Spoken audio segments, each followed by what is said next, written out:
ಕನ್ನಡ ನಾಡಿನ ನನ್ನ ತಂದೆ ತಾಯಂದಿರಿಗೆ, ಯುವಕ ಮಿತ್ರರಿಗೆ ಕೊಡಬೇಕು ಅಂತಕ್ಕಂಥ ಒಂದು ಹಿನ್ನೆಲೆಯಲ್ಲಿ ಈ ಒಂದು ವೇದಿಕೆಯ ಮೇಲೆ ನಿಂತಿದ್ದೇನೆ. ಇವತ್ತಿನ ಈ ಕಾರ್ಯಕ್ರಮದಲ್ಲಿ ನಮ್ಮ ಪಕ್ಷದ 16 ಶಾಸಕರು ಈ ಕಾರ್ಯಕ್ರಮದಲ್ಲಿ ಭಾಗವಹಿಸಿದ್ದಾರೆ. ಈ ಒಂದು ಪಕ್ಷವನ್ನ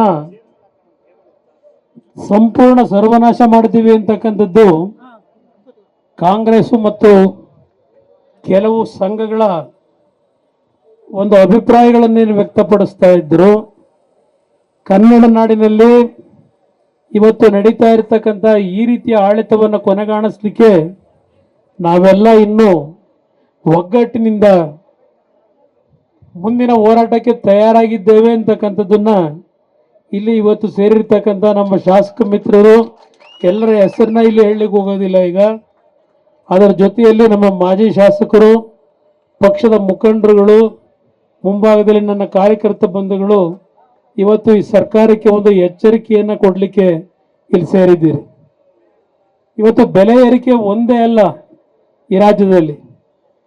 ಇವತ್ತು ಯಾವ ರೀತಿಯಲ್ಲಿ ಬೆಂಗಳೂರು ನಗರ, ಯಾವ ಕೆಂಪೇಗೌಡರ ಒಂದು ದೂರದೃಷ್ಟಿಯಿಂದ ಕಟ್ಟಿರ್ತಕ್ಕಂಥ ಈ ನಗರ ಹೇಳ್ತಾರೆ ನಮ್ಮ ಉಪಮುಖ್ಯಮಂತ್ರಿಗಳು, ಇವತ್ತು ಈ ನಗರವನ್ನು ಸರಿಪಡಿಸ್ಲಿಕ್ಕೆ ನಮ್ಮ ಕೈಲಿ ಸಾಧ್ಯ ಇಲ್ಲ, ದೇವರೇ ದರಗಿಳಿದು ಬಂದರೂ ಸಾಧ್ಯ ಇಲ್ಲ, ಈ ಮಾತನ್ನು ಹೇಳ್ತಾ ಇದ್ದಾರೆ. ಹಾಗಿದ್ರೆ ನಿಮಗೆ ಅಧಿಕಾರ ಯಾಕೆ ಕೊಟ್ಟರು ಈ ನಾಡಿನ ಜನತೆ? ಇವತ್ತು ಬೆಲೆ ಏರಿಕೆದು ಒಂದು ಭಾಗ, ಆದರೆ ಇವತ್ತು ಪ್ರತಿ ಕುಟುಂಬಗಳ ಬದುಕು ಎಲ್ಲಿಗೆ ಹೋಗ್ತಾ ಇದೆ ಅಂತಕ್ಕಂಥದ್ದನ್ನು ನೋಡ್ತಾ ಇದ್ದೇವೆ. ಈ ಸರ್ಕಾರ ಬರಬೇಕಾದರೆ 5 ಗ್ಯಾರಂಟಿಗಳನ್ನು ಈ ನಾಡಿನ ಜನತೆಗೆ ಕೊಡ್ತೀವಿ ಅಂತ ಹೇಳಿ ಬಂದಿದ್ದಾರೆ. ಇವತ್ತು ನುಡಿದಂತೆ ನಡೆದಿದ್ದೇವೆ ಅಂತ ಹೇಳ್ತಾರೆ. ಆದರೆ ನುಡಿದಂತೆ ನಡೀಲಿಕ್ಕೆ ಅವರು ಮಾಡಿರ್ತಕ್ಕಂಥ ಸಾಧನೆ ಏನು? ಕಳೆದ 2 ವರ್ಷದಲ್ಲಿ ಪ್ರತಿನಿತ್ಯ ಒಂದು ತೆರಿಗೆಗಳನ್ನು ವಿಧಿಸ್ತಕ್ಕಂಥದ್ದು, ಜನತೆಯ ಮೇಲೆ ತೆರಿಗೆಯ ಭಾರವನ್ನು ಏರಿಸ್ತಕ್ಕಂಥದ್ದು ಈ ಸರ್ಕಾರದಲ್ಲಿ ನಡೀತಾ ಇದೆ.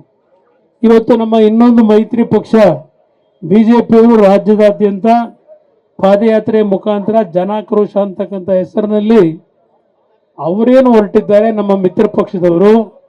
ಅದರ ಜೊತೆಯಲ್ಲಿ ಇವತ್ತು ಕಾಂಗ್ರೆಸ್ನವರು ಮಿತ್ರ ಪಕ್ಷವನ್ನು ಅಟ್ಯಾಕ್ ಮಾಡ್ತಾ ಇದ್ದಾರೆ.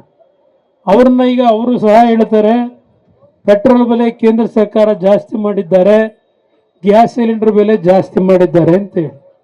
ಅಲ್ಲಿದು ಒಂದು ಭಾಗ ಇರಲಿ, ಯಾಕೆಂದರೆ ಪೆಟ್ರೋಲ್ನ ಇವತ್ತು ಬೆಲೆ ಜಾಸ್ತಿ ಮಾಡಿದ್ದಾರೆ. ಅದರ ಒಂದು ಹೊರೆಯನ್ನು ನಾಗರಿಕರ ಮೇಲೆ ಇವತ್ತು ಏರಿಕೆ ಮಾಡಿಲ್ಲ. ಇವತ್ತು ಕೇಂದ್ರ ಸರ್ಕಾರ ಮೊನ್ನೆ ಇತ್ತೀಚೆಗೆ ಪೆಟ್ರೋಲ್ ಬೆಲೆಯನ್ನು ಏರಿಕೆ ಮಾಡಿದ್ದಾರೆ. ಆ ಕಂಪನಿಗಳು ಆ ಹಣವನ್ನು ಕೊಡ್ತಕ್ಕಂಥದ್ದಕ್ಕೆ ತೀರ್ಮಾನ ಮಾಡಿದ್ದಾರೆ. ಜನತೆಯ ಮೇಲೆ ತೆರಿಗೆಯನ್ನು ವಿಧಿಸಿಲ್ಲ, ಅದಕ್ಕೆ ಅಬಕಾರಿ ಸುಂಕವನ್ನು. ಸಿಲಿಂಡರ್ ಮೇಲೆ ಹೌದು, ಇವತ್ತಿನ ಟ್ರಂಪ್ ಅವರು ಅಮೆರಿಕದಲ್ಲಿ ಏನು ಅಧ್ಯಕ್ಷರಾಗಿದ್ದಾರೆ, ಅವರ ಕೆಲವು ನೀತಿಗಳಿಂದ ಏನೇನು ಆಗಬಹುದು ಅಂತಕ್ಕಂಥ ಒಂದು ಹಿನ್ನೆಲೆಯಲ್ಲಿ ಗ್ಯಾಸ್ ಸಿಲಿಂಡರ್ ಬೆಲೆ 50 ರೂಪಾಯಿ ಜಾಸ್ತಿ ಮಾಡಿದ್ದಾರೆ ಕೇಂದ್ರ ಸರ್ಕಾರ. ಅದನ್ನು ಇವತ್ತು ದೊಡ್ಡ ಮಟ್ಟದಲ್ಲಿ ಬೃಹದಾಕಾರವಾಗಿ ಕಾಂಗ್ರೆಸ್ನ ಮಹಾನಾಯಕರು ಅವರು ಪ್ರತಿಭಟನೆ ಮಾಡ್ತೇವೆ ಕೇಂದ್ರ ಸರ್ಕಾರದ ಮೇಲೆ ಅಂತೇಳಿ ಅವರೇ ಹೊರಟಿದ್ದಾರೆ. ಗ್ಯಾಸ್ ಸಿಲಿಂಡರ್ಗಳನ್ನು ಇಟ್ಕೊಂಡು ಕಾಂಗ್ರೆಸ್ನ ಮಹಾನುಭಾವರುಗಳಿಗೆ ಕೇಳ್ತೀನಿ ನಾನು, ಯಾವ್ಯಾವುದ್ರ ಮೇಲೆ ಏರಿಕೆ ಮಾಡಿದ್ದಾರೆ? ಬಹುಶಃ ನಮ್ಮ ನಾಯಕರುಗಳು, ಶಾಸಕ ಮಿತ್ರರು ಮಾತನಾಡಬೇಕಾದರೆ ಅದೆಲ್ಲವನ್ನ ಕೇಳಿರ್ಬೋದು.